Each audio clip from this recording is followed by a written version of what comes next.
أفرح معاكم يا حبايب ومهما في الهوى ذونا علينا فرض واجب. Assalamualaikum warahmatullahi wabarakatuh. Waalaikumsalam warahmatullahi wabarakatuh. Untuk mengawali kegiatan pembelajaran pagi hari ini, marilah kita membaca basmalah bersama-sama. Bismillahirrahmanirrahim. Selanjutnya, Ibu akan mengabsen kehadiran kalian. Kameranya tolong dinyalakan ya. Yang pertama, Diviat Putri Dimas Ariyudi. Hadir. Yang kedua, Monika Jamin. Hadir. Yang terakhir, Arina Robiatul Nurfadila. Hadir, Bu. Alhamdulillah, hari ini hadir semua ya. Alhamdulillah. Selanjutnya, pagi hari ini kita akan mempelajari mata pelajaran Sejarah Kebudayaan Islam, yang materi pokoknya yaitu pengaruh gerakan pembaharuan terhadap perkembangan Islam di Indonesia. Masuk ke pembelajaran inti, Ibu akan menjelaskan terlebih dahulu materi hari ini ya. Yang pertama, tentang pengertian pembaruan Islam. Apa sih pembaruan Islam itu? Pembaruan Islam ialah upaya untuk menyesuaikan paham keagamaan Islam dengan bentuk pembaruan yang baru yang timbul oleh kemajuan ilmu pengetahuan dan teknologi yang modern.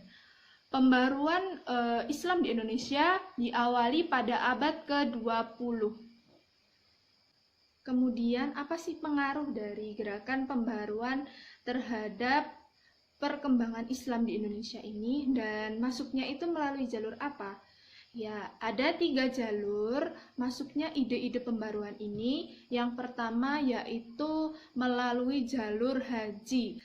Umat Islam setiap tahunnya pasti mengirimkan rombongan haji untuk pergi ke Timur Tengah, ke Mekah, dan di sanalah mereka atau umat Islam bertemu dengan umat Islam di seluruh dunia, dan di sanalah mereka saling bersilaturahmi, bertukar pikiran, dan dari situlah ide-ide pembaruan diserap oleh masyarakat Indonesia yang pergi haji.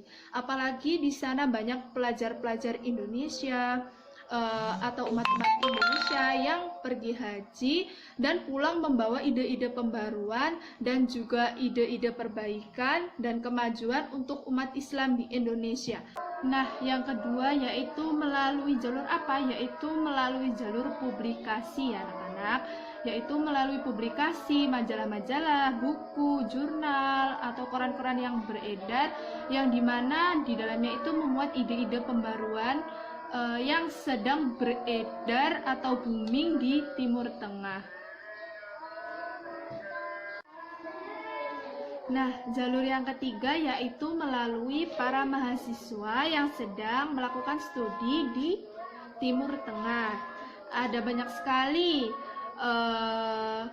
mahasiswa Indonesia yang sedang melakukan studi di Timur Tengah, yaitu antaranya Mekah, Madinah, terutama di Mesir. Mesir merupakan salah satu pusat peradaban Islam Timur Tengah, dan di sanalah mereka mendapatkan banyak sekali informasi, semangat-semangat, doktrin-doktrin, ide-ide pembaruan yang kemudian ketika ia pulang ke Indonesia, ia menyebarkan ke masyarakat Indonesia yang ada di Indonesia ini. Menurut Nurholis Majid, pembaruan ini sebenarnya berasal dari kata modernisasi, yaitu sesuatu yang modern, artinya membuat Islam menjadi lebih rasional dan lebih masuk akal. Jadi yang sebelumnya sesuatu yang tidak masuk akal dirubah menjadi sesuatu yang masuk akal. Jadi anak-anakku sekalian, ada beberapa golongan, ada beberapa aliran pembaruan Islam di Indonesia. Yang pertama yaitu golongan yang disebut dengan tradisionalis. Nah, tradisionalis ini sebenarnya sangat saklek, tidak ingin banyak berubah. Dia ingin menjaga tradisi yang ada, yang mereka anut sebelumnya. Mereka sebenarnya ingin berubah, tapi ia menjaga tradisi yang sudah ada sebelumnya. Tapi jika ada yang baru boleh diambil, akan tetapi tradisi yang sudah ada dia tetap memegangnya. Itu yang dinamakan dengan tradisionalis. Lalu yang kedua yaitu kaum reformis. Kaum reformis ini mereka sangat fleksibel, dia sangat menerima yang baru, kemudian mereka mulai mengadaptasi, menginovasi, atau istilahnya dengan memodifikasi. Mereka memodifikasi yang ada, yang bisa dimodifikasi mereka modifikasi, yang bisa diperbaiki mereka perbaiki, dan mereka tidak terlalu terpengaruh dengan tradisi.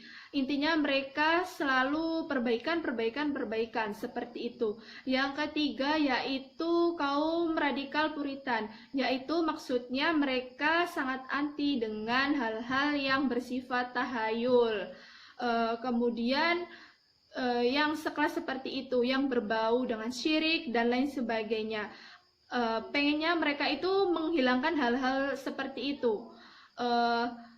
Jadi mereka itu ingin mengajarkan agama Islam semurni-murninya tanpa adanya suatu unsur-unsur kebudayaan yang ada di masyarakat. Mereka intinya ingin bersih, tidak ada ingin unsur-unsur terkait lainnya.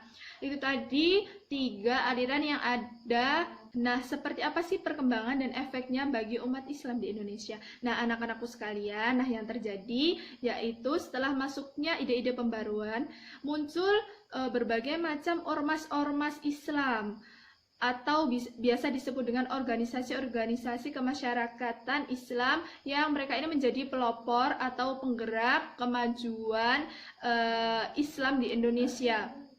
Nah, pasti kita sudah tahu yang pasti dominan di Indonesia yaitu ormas.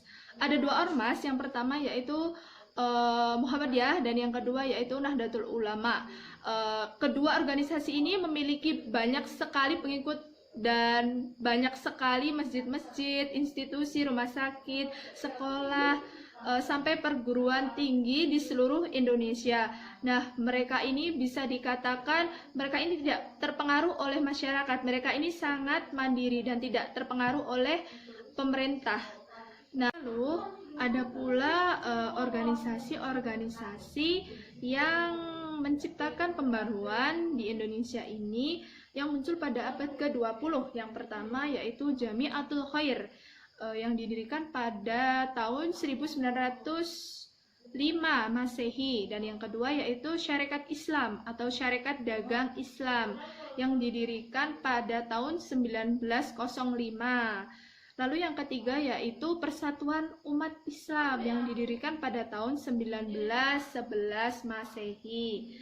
Lalu yang keempat yaitu Muhammadiyah. Muhammadiyah ini didirikan oleh Kiai Haji Ahmad Dahlan di kota Jogja pada tahun 1912.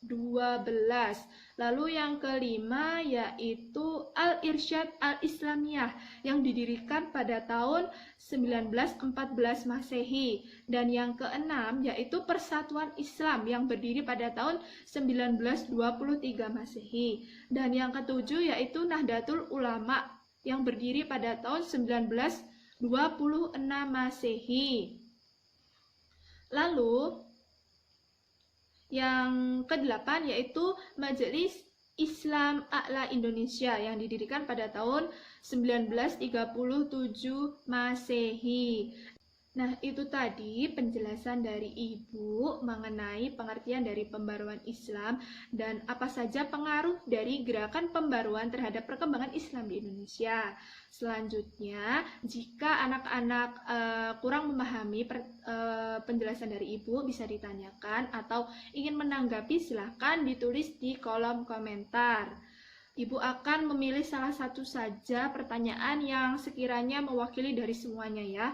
Ibu persilahkan dari sekarang. Baik, ini ada satu pertanyaan dari Mbak Arina yang bunyi pertanyaan seperti ini. Bu, apakah ada tokoh ulama Indonesia yang lahir dari organisasi Jamiatul Khair? Karena saya pernah membacanya dan pernah mendengarnya. Jika ada, tolong sebutkan tokoh tersebut. Ibu akan menjawab pertanyaan dari Mbak Rina. Memang benar ada tokoh ulama Indonesia yang lahir dari organisasi Jamiatul Khair ini. Organisasi Jamiatul Khair ini didirikan pada tahun 1905 Masehi. Tokoh tersebut yaitu Kiai Haji Ahmad Dahlan, Haji Samanhudin, dan Haji Agus Salim. Itu tadi jawaban dari Ibu mengenai pertanyaan dari Mbak Arina. Jika tidak ada yang bertanya lagi, selanjutnya Ibu sudah membagi kalian dalam beberapa kelompok. Setiap kelompok terdiri dari 2 siswa.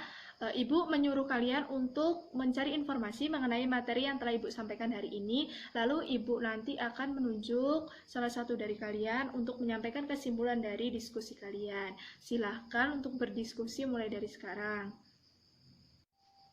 Baik, selanjutnya yaitu waktu diskusi telah habis. Ibu menunjuk Mbak Divi untuk menyampaikan hasil diskusi mengenai materi hari ini. Monggo Mbak Divi. Pengaruh gerakan pembaruan terhadap perkembangan Islam di Indonesia ialah munculnya berbagai banyak organisasi-organisasi Islam yang termasuk organisasi Islam terbesar di Indonesia ialah NU dan Muhammadiyah. Sudah cukup itu saja? Ya, Bu.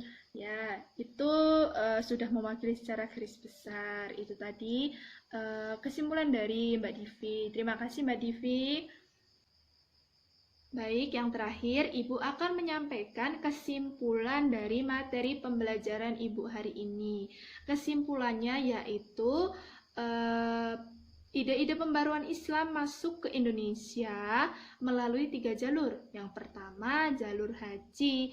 Yang kedua, jalur publikasi. Dan yang terakhir, jalur mahasiswa yang menimba ilmu di Timur Tengah. Kemudian ada juga beberapa kelompok dalam pembaruan Islam ini. Yang pertama, kaum tradisionalis. Yang kedua, reformis. Yang ketiga, yaitu radikal puritan. Ibu sudah menjelaskan masing-masing dari ketiga kelompok kaum. Dan inti dari pengaruh gerakan pembaruan terhadap perkembangan Islam di Indonesia yaitu pengaruhnya yaitu menghasilkan banyak sekali ormas-ormas Islam yang lahir di Indonesia ini. Banyak sekali ya ormas-ormas yang telah Ibu sebutkan tadi. Yang paling besar yaitu NU dan Muhammadiyah. Sekian penjelasan dari Ibu mengenai materi hari ini. Sebelum Ibu tutup, Ibu memberikan tugas kepada kalian untuk mengerjakan buku paket halaman 58. Setelah dikerjakan nanti bisa dikumpulkan melalui WA group ya anak-anak. Sekian pembelajaran dari Ibu untuk hari ini. Ada kurang lebihnya Ibu mohon maaf. Wassalamualaikum warahmatullahi wabarakatuh.